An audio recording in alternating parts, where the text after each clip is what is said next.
Hello my YouTube family, कैसे हैं आप सब। आशा करती हूँ कि आप सब अच्छे होंगे। फ्रेंड, आज बनेगा हमारे किचन में तिल और मूंगफली के लड्डू, जो कि मकर संक्रांति पर मैं नहीं बना पाई थी। मकर संक्रांति पर चिक्की टाइप के बनाए थे, जो कि बहुत ज़्यादा खाने में टेस्टी लग रहे थे। लेकिन ये बिल्कुल ट्रेडिशनल तरीका होता है तिल और मूंगफली के लड्डू बनाने का। तो चलिए, बिल्कुल ट्रेडिशनल तरीके से हम आज तिल और मूंगफली के लड्डू बनाएंगे।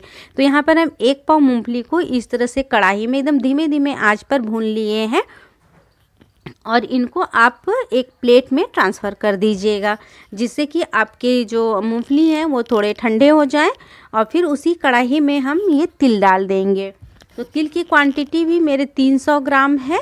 तो इनको बहुत ज़्यादा एकदम ब्राउन कलर आने तक भुनना नहीं है। बस जब ये चटकने लगे और थोड़ा सा कलर एकदम चेंज करने लगे तो समझिए आपके तिल जो है वो अच्छी तरह से भुन गए हैं। तो जब तक आपके तिल भुनेंगे, आप अपने मूंगफली से छिलके भी उतारते रहिएगा। बहुत इजीली छिलके उतर जाते हैं।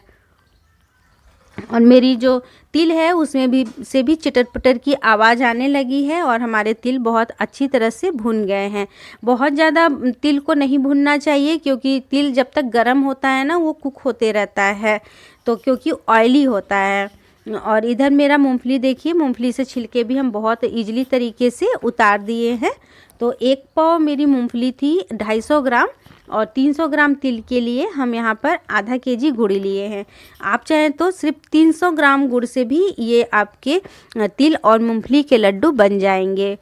थोड़े से कम मीठे होंगे। तो मेरे घर में थोड़ा ज़्यादा मीठा पसंद करते हैं, इसलिए मैं गुड़ की क्वांटिटी 500 ग्राम की हूँ। और गुड़ को थोड़ा फोड़ लीजिएगा, क्योंकि बड़े बड़े टुकड़े होते हैं उसके, तो थोड़ा टाइम लगेगा पिघलने में। और फोड़ लेंगे तो कम टाइम में भी आपका ये गुड़ पिघल जाएगा। और आधा कप पानी डालना बिल्कुल नहीं भूलिएगा। तो इस तरह से जब तक बदका आ जाए तब तक आप मतलब गुड़ का पाक बनाते रहिएगा। और आपका गुड़ का पाक जब कढ़ाई छोड़ने लगे, कढ़ाई से अलग हो जाए, बिल्कुल चिपके ना, तो समझिए आपका एकदम परफेक्ट गुड़ का पाक रेडी है। तो इस समय देखिए, जैसे कढ़ाई मेरी छोड़ रही है तो मेरा गुड़ का पाक एकदम परफेक्ट तरीके से हो गया है। और अच्छे से देखने के लिए आप एक कटोरी में पानी लीजिए और उसमें इस तरह से जब आप गुड़ का पाक डालेंगे और ये फैले ना इस तरह से, तो समझ जाइए कि आपका गुड़ का पाक रेडी है। और फिर आपके जो लड्डू हैं वो कड़क ना बने, इसलिए इसमें 2 चम्मच घी ज़रूर डालिएगा।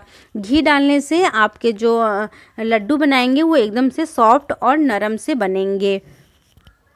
अब धीरे धीरे करके सबसे पहले आप गैस बंद कर दीजिएगा। फिर आपको अपने मूंगफली डालने हैं। तो फ्रेंड, अगर आप मूंगफली को क्रश करके डालना चाहें तो क्रश करके भी डाल सकते हैं, लेकिन मैं खड़े ही बना रही हूँ, क्योंकि एकदम यही ट्रेडिशनल तरीका होता है तिल और मूंगफली के लड्डू बनाने का। और ये खाने में भी बहुत ज़्यादा टेस्टी लगता है। और अगर क्रश करके बनाना चाहते हैं तो आप मेरी पुरानी वाली वीडियो देखना बिल्कुल नहीं भूलिएगा, जिसे मैंने मकर संक्रांति पर अपलोड की थी। फिर उसके बाद आप जो है कि जब मूंगफली अच्छे से हो जाए तो थोड़ा थोड़ा करके तिल को आपको डालना है। तो एक साथ पूरा तिल नहीं डाल दीजिएगा, थोड़ा थोड़ा करके मिक्स करिएगा इस तरह से। और अगर आपको लड्डू नहीं बनाने होंगे ना, तो मिक्स करके एकदम ये गरम गरम रहे तभी आप थाली में घी लगाइए और उसे फैला दीजिए। और लेकिन मैं लड्डू बना रही हूँ, क्योंकि मेरे घर में सबको लड्डू खाने हैं तिल और मूंगफली के। ये बहुत ज़्यादा टेस्टी लगता है खाने में, एकदम सौंधा सौंधा सा लगता है, बहुत टेस्टी यम्मी लगता है।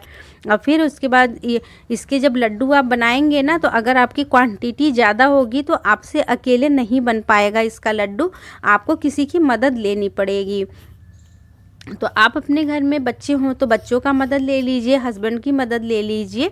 तो गरम गरम ही इसे हाथों में घी लगाइएगा और इस तरह से लड्डू बनाते जाइएगा। मैं मेरे बेटे की मदद ली हूँ। मैं इस तरह से गोल गोल मतलब करके उसे देती गई हूँ और वो फटाफट से इसे चिकना करता गया है। तो हमारे लड्डू जो है कि बहुत आसानी से परफेक्ट एकदम बन करके रेडी हो गए थे। तो ये देखिए कितने अच्छे से बन गए हैं। और अगर आपके ठंडे हो जाए, लड्डू ना बन पाए, तो आप थोड़ा सा गरम कर लीजिएगा कढ़ाई को और फिर बनाइएगा। उससे थोड़े से क्रिस्पी हो जाते हैं, लेकिन लड्डू आपकी परफेक्ट बन जाएगी। तो मेरी एकदम परफेक्ट लड्डू बन करके रेडी है। तो आप लोग बताइएगा फ्रेंड, कि आप लोगों को मेरी आज की ये तिल और मूंगफली के लड्डू बनाने का तरीका पसंद आया या नहीं, मैं इसे सही से बना पाई हूँ या नहीं, ज़रूर से कमेंट करिएगा। और ये सॉफ्ट नरम ना पड़े इसके लिए आप एक कांच के कंटेनर में इसे रखेंगे ना, तो ये कम से कम 2 महीने तक ऐसे ही क्रिस्पी बने रहेंगे। तो फ्रेंड, अब आने वाली है मकर संक्रांति, सॉरी फ्रेंड, आपका वैलेंटाइन डे और सरस्वती पूजा एक ही दिन एक ही साथ है। तो आप लोगों को वैलेंटाइन डे और सरस्वती पूजा की ढेर सारी शुभकामनाएं। तो मैंने भी थोड़ा सा वस्त्र येलो येलो, इस समय बसंत का मौसम है तो मैंने थोड़ा सा येलोइश कलर ले लिया अपने लिए। तो अगर आप लोग बताइएगा आप लोगों को कैसा लगा मेरी ये वाली वीडियो रेसिपी, और पसंद आई तो लाइक शेयर सब्सक्राइब करना बिल्कुल नहीं भूलिएगा।